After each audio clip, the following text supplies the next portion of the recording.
મારા પેરેન્ટ્સથી એક કમ્પ્લેન રહી છે પહેલેથી, કારણ કે એ લોકો વર્કિંગ હતા હંમેશાથી. પણ એમની જે પણ પરિસ્થિતિ હોય, એ ઘરના લોન હોય કે અમને મોટા કરવાના હોય કે અમને ભણાવવાના હોય, પણ એ અમને ટાઈમ નથી આપી શક્યા. જે મને આજ સુધી કમ્પ્લેન છે કે મારા મા બાપ મને ટાઈમ નથી આપી શક્યા, અને એની બહુ વધારે વેલ્યુ છે મારા માટે.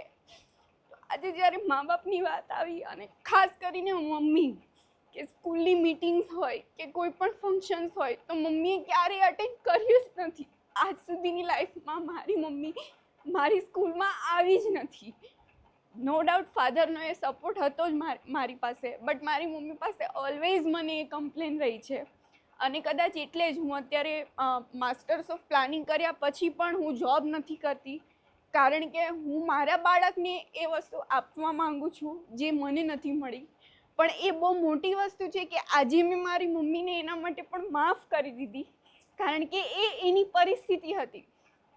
એ ઈચ્છતી નહોતી કે હું મારા બાળક માટે આવું કરું, પણ એ જે પરિસ્થિતિમાંથી પસાર થઈ, એણે જે કર્યું એ બહુ જ સારું કર્યું મારા માટે. અહીંયા સુધી પહોંચવું એ પરિસ્થિતિમાં એ બહુ મોટી વાત છે, અને આ ખરેખર બહુ જ મોટી વાત છે મારા માટે કે આજે હું એને ફોન કરીને કહીશ કે તે જે કર્યું મારા માટે એ બહુ સારું કર્યું.